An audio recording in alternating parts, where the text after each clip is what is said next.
What's going on, everyone? Welcome back to the channel and welcome back to another Impact Wrestling review. There was another fantastic episode of Impact Wrestling last night. We are now 4 nights away from Slammiversary on Saturday. Well, now, this morning we're only 3 nights away. And I'm really excited for Slammiversary. It's a really good show, a really good go-home show. I think, from top to bottom, just the perfect way to build intrigue going into Slammiversary. But we'll start with how the night started. And it started with Tasha Steelz versus Jazz.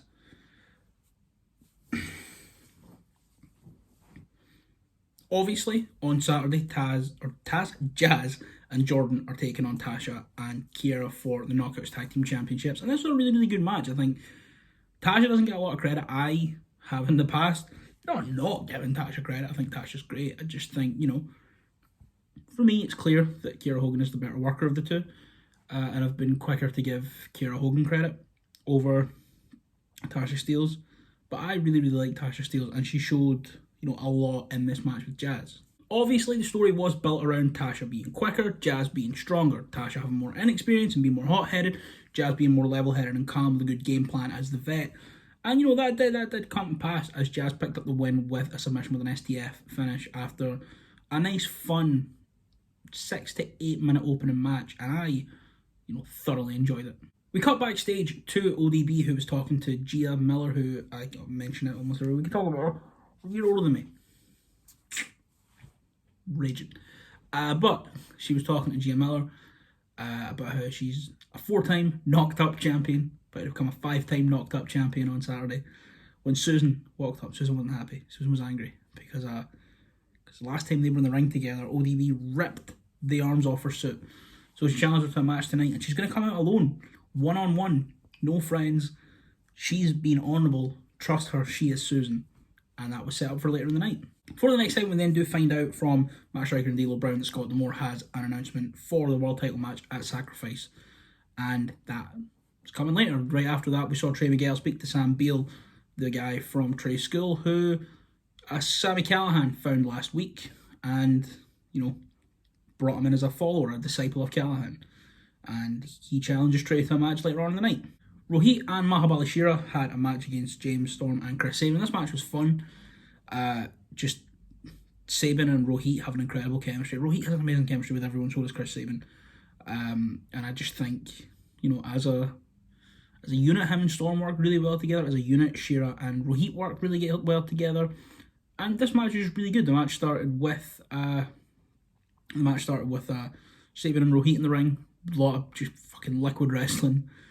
Obviously there's bits of Shera and Storm. It was just like your standard tag match, but really good. It followed the standard beats, but it was a really good tag match. And the finish came when Shera ran at Storm. Storm kind of kicked him, went up and over the top rope.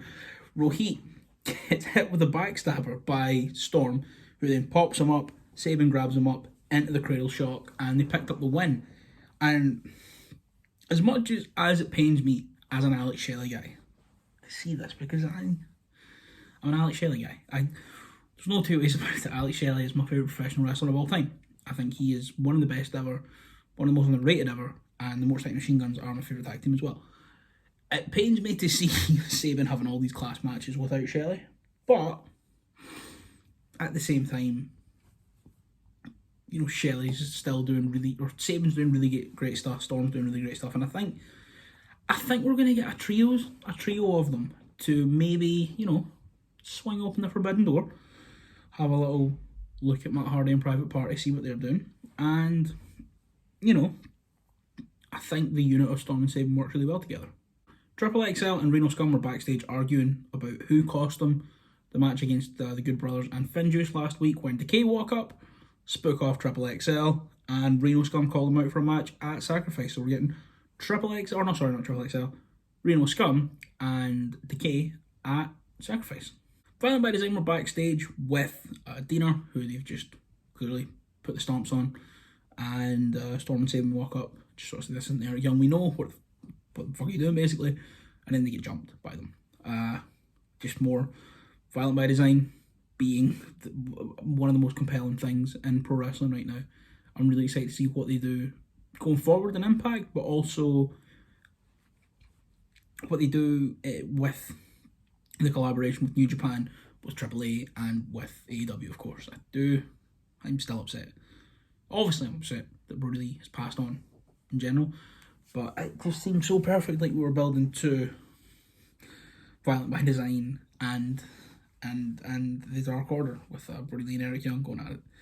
Who would I like to see them wrestle in all those companies? Girls of Destiny would be class. Over in AEW. Oh, Jurassic Express. Jurassic Express.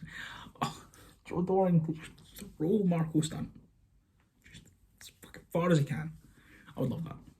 Myers burst into Scott D'Amore's office and he goes, "Have you looked over all the things that my lawyer sent over?" There's Mark Sterling's papers that he sent, like this much. And he just says, "Well, how about this? Do you want to have a match with Eddie Edwards?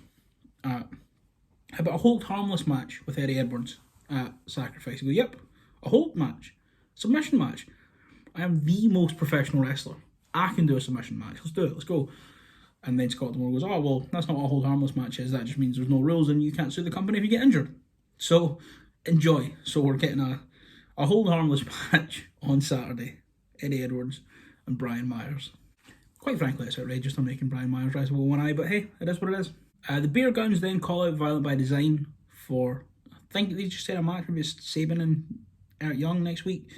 And Cousin Jake comes over and he says that he'll protect him. He'll be on the outside to make sure that there is evened up odds at the match next week. I think, no, maybe actually a tag team with Doring and Diener. It's either way, it's going to be really, really fun. And I'm just so excited that Jake Something is getting this push as a singles guy. We then got the paid ad for the night, and this one wasn't funny like they normally are. They just sort of went over everything that was going on in the night. It was still really entertaining. I think they talked a lot about how Kenny Omega can't build an exploding barbed wire deathmatch ring. But no, the promo was fun. Paid ad was fun. Tony Khan is still wearing his Love Heart sunglasses, and they just ran down everything that we're getting tonight. And I'm really, really excited for AEW tonight. I have a theory. I'm going to say it here. Just recorded an episode of How Good with Andrew from Cultaholic. And we mentioned this. I mentioned how they could possibly save the finish to Revolution, which I'll get it on here on the channel first, just in case you do it, so it's out before. I think at the end of the show, Moxley's going to come out. He's going to be saying, well, Kenny talks about game, but you can't fucking build an exploding barbed wire deathmatch ring, can he? No, the explosions went off and they were not. Bang! Massive explosion. Moxley's dead. Just killed him. And we do actually get that big payoff, which won't make us forget the finish to Revolution, but we'll definitely take some of the sting out of it. Finn Juice and the Good Brothers were signing the contract for their World Tag Team title match on Saturday. And, they're there. Scott D'Amore's like, "You just sign it." And Gallows was, "No, I'll be there. It's contract signing, man. We're going to have some whiskey." So they all take a shot. And Scott D'Amore's like, "Nah, look, you just sign it. Just make sure you sign it." And then the Good Brothers go to sign it, and Juice and Finn go, "Whoa, only one shot? Okay." So they all take another shot. And then the Good Brothers go, "Okay, how about one final shot for each of us?" So they pour them shots. Then they sign it. The Finn Juice sign it. The Good Brothers take their shots. Finn Juice don't. Throw the shots in their eyes, and there's a big old brawl setting up this match on Saturday. And I'm really excited. It's just going to be so good. There's not been a lot of story going into this, really, but there doesn't need to be. And that's perfect. We then had match of the night. Ace Austin and Chris Bay just went like 15 minutes. And I say it every week I get on here, Chris Bay is the future of professional wrestling. So is Deonna Purrazzo. So is Ace Austin. And this match was amazing. There was just, they've got such a fantastic chemistry with one another. They're just two of the best wrestlers in the world right now, for my money. And, I don't have any analysis on moves or spots. I'll run down some of the big moves, but it was just such a perfect moment-to-moment wrestling match. There was a part where my man Fulton was sat in a chair outside, and Bay flipped over the top and then got right in his face. And then, what was it? There was a move off the top rope, both of them off the top rope, and then Bay set up for the Art of Finesse, but Awesome rolled to the outside. No, when they went to the floor, it was like a Death Valley Driver thing off the top rope to the floor. It was weird. It fucking looked nasty. Bay, at one point goes for Art of Finesse, but Austin rolls to the outside. Then Chris Bay comes out after him. This might actually be when he hit the flip over the top. And then eventually my man Fulton gets up. Ace Austin sort of crawls up behind him, taps his lower back. He leans down and he hops over him, using him for leverage to kick Chris Bay in the side of the head. There was a vertebreaker, which was a very safe vertebreaker as well, which was great. And the finish came when TJP just walked out on the ramp with a chair to sit down to distract Ace Austin. And then he got hit with a cutter and then an art of finesse. And Chris Bay pinned the #1 contender for the X Division title and just put the belt on Ace Austin. Or put the belt on Chris Bay. Or put the belt on Josh Alexander. Or put the belt on Jake something. Or fuck it. Put the belt on Falaba. I don't care about TJP. I actively dislike watching TJP on my television if he's not wrestling. And even at that, I only like watching him wrestle until the match is over. Like, I don't like him. I don't want him as champion. He's a very good wrestler, and he has objectively good matches. But let's just move on. Oh, we can't even move on, because in the next fucking segment, we go to Swingers Palace, and he's there, and he's like, won a bet, because he bet that he couldn't, I don't know, he's probably bet with something, and then Josh Alexander walks in, and they square up to each other. That's a bad Swingers Palace segment, although Johnny Swinger was in the background being great, but just it was a weird Swingers Palace segment. They were just there. He bet on Ace Austin losing, and he won his money. I don't know, and then Josh Alexander got involved. I should have put the belt on Josh Alexander. I got suspended on Twitter for nothing. We move. Rohit was dressing down Shearer for causing them to lose that match earlier, and Shearer snapped and threw him up against the wall. So it looks like Shearer's going to break out as a single star now, and I'm good with that. I like Shearer. There's nothing much else in this segment. Just pretty much that.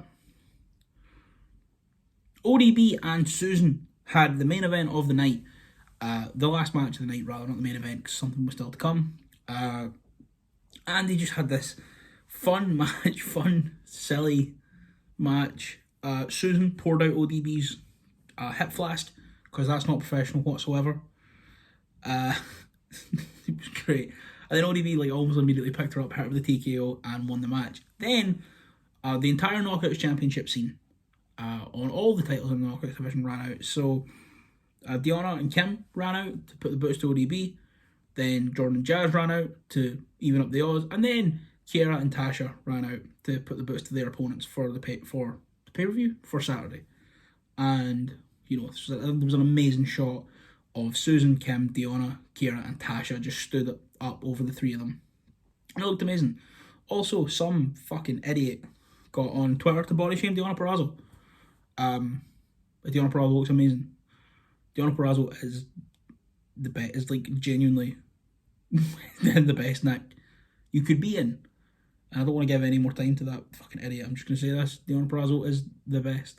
And I would one day love to interview her. I genuinely think she's one of my favourite wrestlers in the world right now. I'm so excited for a match with ODB. We then, for the main event segment of the night, we have a camera shot over someone's shoulder so we can't see this person talking to Scott D'Amore. And they sign a contract and Scott D'Amore's like, right, cool, we've got it done. Sorted. Good. We're good to go. And then Moose's music hits in the background. He's like, oh, fuck, I've got to go deal with this.